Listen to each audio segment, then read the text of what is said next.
It looks like Rockstar Games' official celebration tour is starting, and it's all going to culminate in the release of the GTA 6 trailer. So one big thing that I think a lot of people might have glanced over is the whole reason it looks like Rockstar is releasing the Grand Theft Auto 6 trailer in early December is because that is when Rockstar is celebrating their 25th anniversary. That happened in December 1998. Well, it looks like the marketing celebration tour part of that is already starting to begin. So I don't know how many of you guys use Spotify. It's an app where you can listen to music, create playlists, listen to podcasts, etc. There has been an official Grand Theft Auto radio station created from all the different GTA titles. In fact, Spotify even says the perfect soundtrack for driving around Vice City, Los Santos, San Fierro, and beyond. 25 years of music from Grand Theft Auto's most iconic stations curated just for you on Spotify now. That's the official post that they just put out.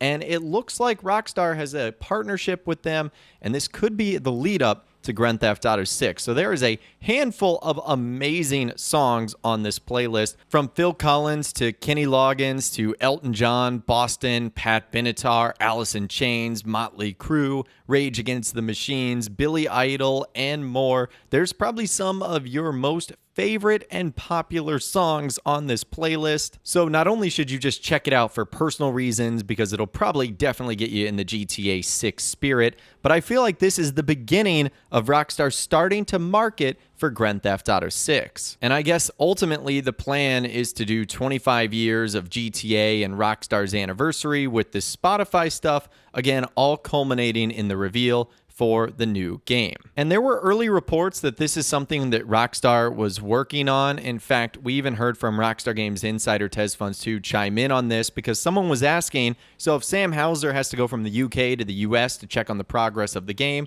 exactly how is he involved in production? And he said everything has to go through him.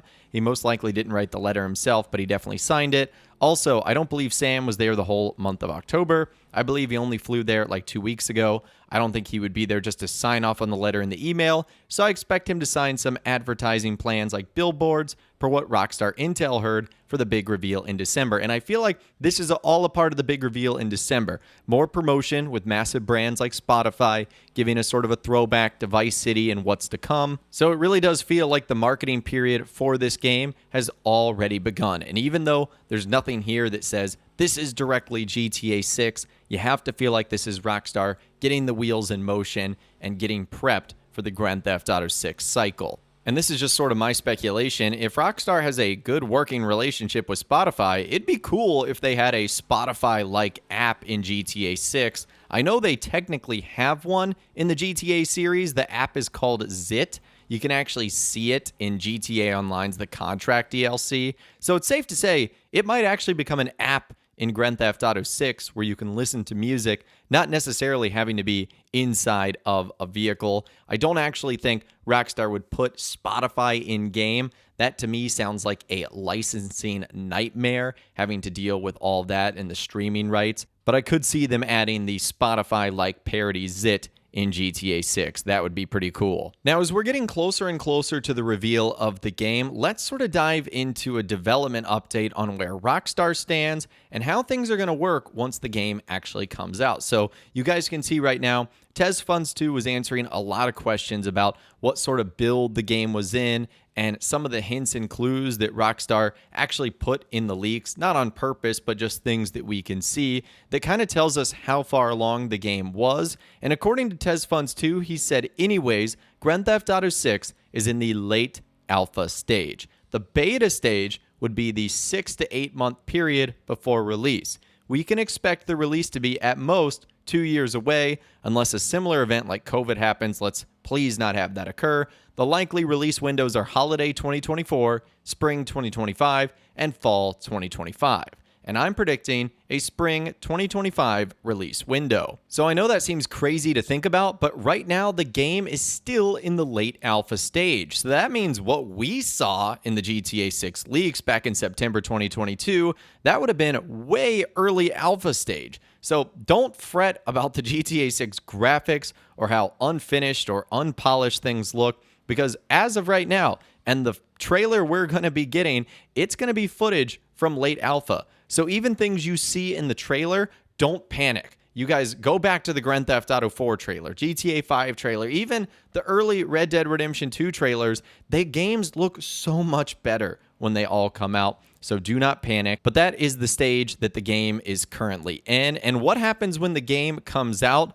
A lot of people are talking about DLCs and expansion. As someone said, is single-player DLC really that unlikely? I thought reduced base game scope and expansions was one of their anti-crunch measures, with TezFunds2 saying, not really when you factor in that a single-player DLC was considered for every title since Grand Theft Auto 4, except GTA 5 and Red Dead Redemption 2 were never followed through due to the focus on online and work already starting on the next title. I don't see why Rockstar wouldn't repeat the same pattern with Grand Theft Auto 6 and then decide to cut or follow through, but this time they may do the latter. And it's more of episodic content, aka expansions, than a single-player DLC. They can do them yearly or bi-yearly, which would help reduce crunch. So that's the rumor on the street, is that the game might not come necessarily with everything unlocked, and Rockstar might release those things a little bit later on, either once a year or twice a year, so that they can reduce crunch on their employees, something that they were criticized of doing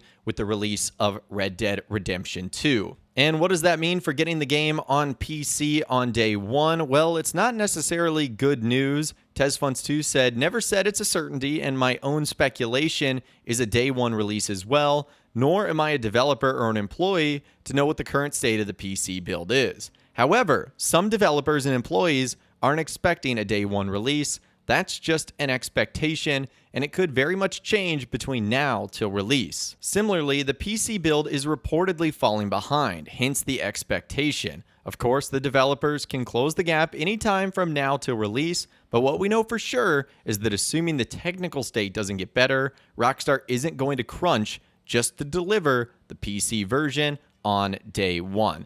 And that should come as no surprise, considering that's really been the status quo for Rockstar Games and their titles, going all the way back to Grand Theft Auto 4. In fact, Red Dead Redemption still to this day isn't even on PC. PC titles usually come out about 6 months to a year to 18 months after the console versions. It's just the way Rockstar Games has always done things. So I am extremely excited to see what looks to be the very early beginnings of the marketing period beginning for Grand Theft Auto 6, as Rockstar Games is partnering with Spotify to celebrate their 25th anniversary, and all things are culminating that is going to lead to the reveal of the GTA 6 trailer. I wonder what else Rockstar has up their sleeves. I guess we'll just have to wait and find out. But for now, that is everything we know. Let me know what you think in those comments down below about what Rockstar is doing. Do you feel like there's going to be single-player DLC or episodic content and a whole lot more? If you guys did go on to enjoy this video, though, a like rating would, of course, be awesome. And be sure to subscribe to my YouTube channel if you are new, or you want to stay up to date on all the latest GTA 6 videos that I'll be doing here on my channel. We've got a lot of cool content here on the channel up until the release of the trailer and beyond, so don't miss out. And be sure to ring that notification bell as well. Sometimes YouTube just doesn't work, and if you ring that bell, you'll always be guaranteed to be notified when new videos arrive. But of course, as always, guys, thank you all so much for watching. Take care, and I'll see you guys in the next video.